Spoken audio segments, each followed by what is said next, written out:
I learned exactly where I ranked in my family the night my dad lifted his glass at dinner and said, "Congrats, here's your car, son." Everyone clapped. Then he turned to me, lowered his voice, and handed me a bill instead of a smile. Rent, due by Sunday. In that moment, years of quiet favoritism snapped into focus. I smiled, swallowed it, and said nothing, but something inside me packed its bags. What happened next didn't explode at the table. It unfolded later and left my entire family unraveling. Before I get into it, tap like tell me where you're listening from and share your advice matters. My name is Sarah, and on paper, I look like the kid parents are supposed to brag about. I work in social services, the kind of job where you sit across from people on their worst days and try to steady the ground under their feet. I learned early how to stay calm, how to listen, how to hold things together when emotions run high. Funny thing is, I learned most of that skill set at home. Our house always looked solid from the outside. Neatly trimmed lawn, family photos lined up in matching frames, Sunday dinners that started on time. My dad built his career with his hands, turning long days and stubborn pride into a business that paid the bills and demanded respect. My mom taught young kids came home smelling faintly of crayons and coffee and believed peace was something you preserved by not poking at cracks. And then there was my brother. He's younger, charming in an effortless way, the kind of person people forgive before he even asks. Growing up, it felt like we lived under the same roof but played by different rules. When he struggled, the house leaned toward him. When I succeeded, it was treated like background noise, nice expected already accounted for. I don't remember anyone ever sitting me down to say, "We expect more from you." They didn't have to. It was in the silences, in the way my report cards were skimmed while his were discussed, in the way my choices were questioned while his were encouraged. I became the reliable one, the helper, the problem solver, the person who filled in gaps without being asked. After college, I moved back home with a plan: save money, get experience, apply to graduate programs. I paid for groceries sometimes, covered bills when something broke, picked up slack without keeping score. Living there wasn't meant to be permanent. It was supposed to be practical, temporary. My mom liked to say, "Your dad just trusts you more," as if trust explained why responsibility only flowed one direction, as if being capable meant you no longer needed support. I told myself it didn't bother me, that families are complicated, that love shows up in different forms. I believed that if I stayed steady long enough, things would even out, that someday my dad would look at me and see not just the dependable daughter, but someone worth celebrating too. That belief is what I carried into the summer of my brother's graduation. The heat, the long days, the feeling that something was shifting even if I didn't yet know how sharply. And looking back now, that's the part that hurts the most. I walked into that dinner still thinking I belonged. The weeks leading up to my brother's graduation felt off in a way I couldn't quite name. The house buzzed with planning energy, but none of it included me in any meaningful way. My mom talked nonstop about the guest list and menu ideas, flipping through recipes at the kitchen counter. My dad disappeared into the garage more often than usual, the door always shut, his voice dropping whenever I walked past. When I asked simple questions what time people were coming, whether we needed more chairs, I got vague answers. "We've got it covered." I told myself I was imagining things. The day of the graduation arrived hot and bright, the kind of summer Saturday that makes everything feel amplified. I helped clean the house, wiped down the dining table, arranged flowers my mom insisted were necessary. My brother paced around in his cap and gown, nervous but excited. I straightened his collar without thinking, the same way I had done 100 times before, big moments in his life. At the ceremony, my dad clapped louder than anyone when my brother's name was called. He stood up halfway beaming like this was a personal victory. I clapped too genuinely proud, even as a small familiar ache settled in my chest. I remembered my own graduations, how my dad had shown up technically present already, checking his phone by the time my name was announced. Back home, the house filled quickly. Relatives, neighbors, family, friends. Laughter bounced off the walls. Plates clinked. Someone turned on music. I floated between rooms, refilling drinks, answering questions about work, smiling when people congratulated my brother. The garage door stayed closed the entire time, like it was guarding a secret. Dinner was loud and crowded. My dad stood at the head of the table, glass raised, waiting for the room to settle. He talked about hard work, about perseverance, about how not everyone has it easy, but the ones who push through deserve recognition. I noticed the way his words leaned toward my brother, how his hand rested on his shoulder. Then he pulled out the keys. They caught the light when he held them up, metal flashing, unmistakable. A car. A big one. Worth more than I had ever spent on myself at once. The room erupted, chairs scraped back, people cheered. My brother's face froze for a second before breaking into pure shock. I clapped. I smiled. My hands did exactly what they were supposed to do. After the noise died down, after people drifted toward the garage to see the car up close, my dad caught my eye and nodded toward the hallway. Just a quick conversation, the look said. Nothing dramatic. In the quiet of the kitchen, away from the applause, his tone changed. Practical. Measured. Like we were discussing a schedule. "You've been here a while," he said. "It's time you start paying rent. $900. By Sunday." For a moment, I honestly thought he was joking. The timing was so surreal it didn't register as real. I looked past him toward the garage where my brother was laughing, hands on the steering wheel of a brand new car. Something clicked into place then. Not anger yet, not heartbreak, just clarity. This wasn't a misunderstanding. It was a line being drawn, and for the first time I realized I had been standing on the wrong side of it my entire life. The rest of the night moved around me like I wasn't really in it. People laughed in the garage, admiring the car from every angle. Someone popped open another bottle. My brother kept saying, "I can't believe this," over and over, like repeating it might make it permanent. I stood near the kitchen sink, rinsing plates that didn't need rinsing, nodding, when someone spoke to me, waiting for the feeling in my chest to pass. It didn't. When the house finally quieted down and the last car pulled out of the driveway, I sat on the edge of my bed and stared at the wall. $900. By Sunday. The number echoed in my head not because I couldn't afford it, but because of what it meant. It wasn't about money. It was a verdict. I thought about all the payments I'd covered without being asked. Groceries, repairs, bills that mysteriously landed on my plate because I was better with this stuff. None of that had been rent, apparently. That was something reserved for moments like this, moments when I needed to be reminded of my place. Sleep didn't come. Sometime after midnight, I opened my laptop and pulled up my bank account. Years of careful savings stared back at me. Enough to move. Enough to breathe. Enough to stop negotiating my worth one quiet favor at a time. In the morning, the house was already buzzing again. My dad and brother were making plans for a drive. My mom hovered, cheerful, in that brittle way she got when she wanted things to feel normal. No one mentioned the conversation from the night before. That silence told me everything I needed to know. I waited until they left. The quiet that followed was heavy but clean. I started with my closet, folding clothes into neat piles. Each decision felt oddly calm. What to take? What to leave? I skipped the things tied to old versions of myself, the ones who believed patience would eventually be rewarded. At my desk, I paused with a pen in my hand, staring at a blank piece of paper. I didn't write an essay. I didn't argue my case.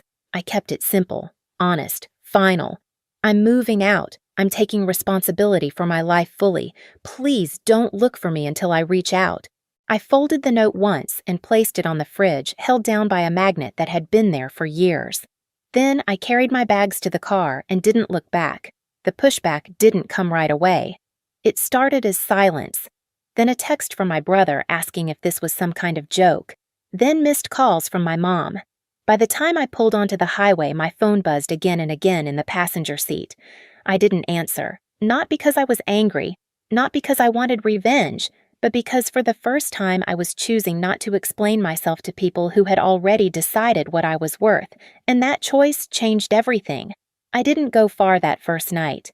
I drove until the streetlights blurred together, then parked in a grocery store lot that stayed open late, the kind with buzzing lights and carts rattling in the distance. I sat there with my hands on the steering wheel, breathing in short bursts, trying to understand how a single sentence could hollow out so many years at once. $900. By Sunday. It replayed in my head, tangled with the image of my brother's smile in the garage, his hands gripping the steering wheel like he was afraid someone might take it back. I wasn't angry yet. Anger would have been easier. What I felt instead was something colder, a realization settling into place piece by piece. My phone lit up again. My brother's name. "Are you okay?" the text read. "Mom's freaking out. Dad says you overreacted." I stared at the screen for a long time before locking it and setting the phone face down. I didn't owe anyone an immediate version of myself, not tonight. I stayed with my best friend that first week. She didn't ask many questions, just handed me a spare key, cleared out a drawer, and said, "Stay as long as you need."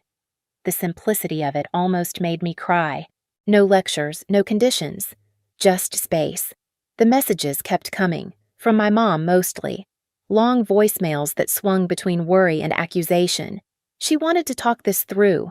She wanted me to come home so we could be a family again. She never mentioned the rent, never mentioned the timing, as if ignoring it might erase what had been said. My dad didn't call at first. When he did, it was brief, controlled. "This is unnecessary," he said. "Adults don't storm off."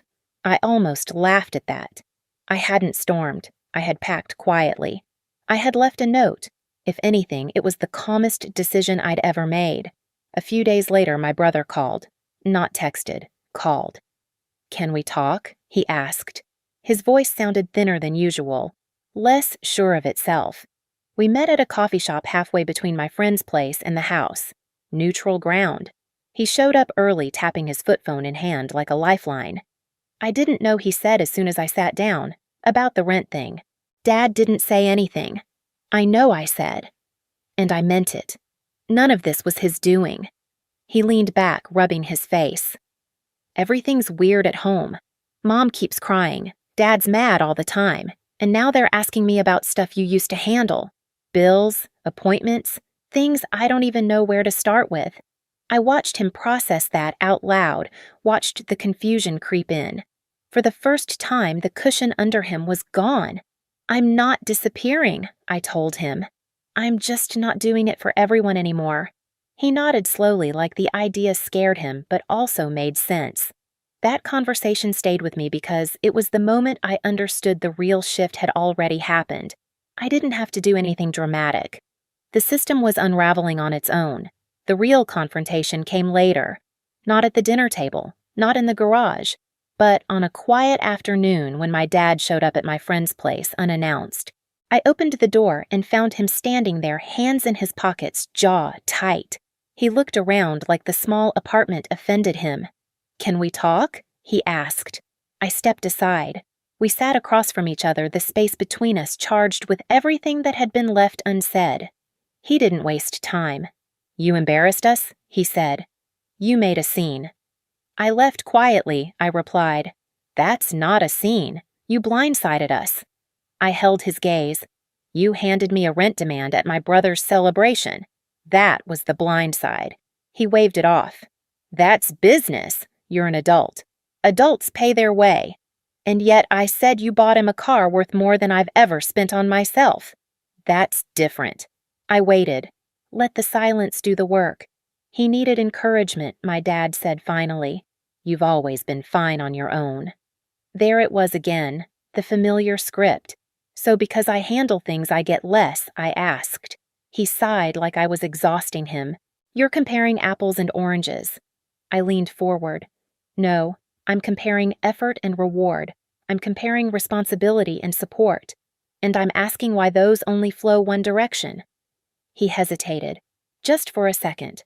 Then he said it, "Because he's worth it." The words landed heavy and clean, with no apology wrapped around them. For a moment, I felt something crack open inside me. Not pain, relief. Because the question I'd been asking my entire life finally had an honest answer. I stood up. "I'm not here to argue with you," I said. I just needed to hear that, hear what he snapped. "That I was never going to win," I said calmly. "Not by being responsible, not by being patient, not by staying."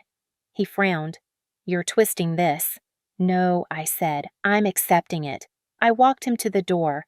He looked stunned, like he'd expected tears or yelling, some kind of leverage. "You're really going to do this?" he asked. "Walk away over money." I shook my head. I walked away over clarity. After that, the calls escalated. My mom called sobbing. My brother texted in all caps, panicking about things falling apart.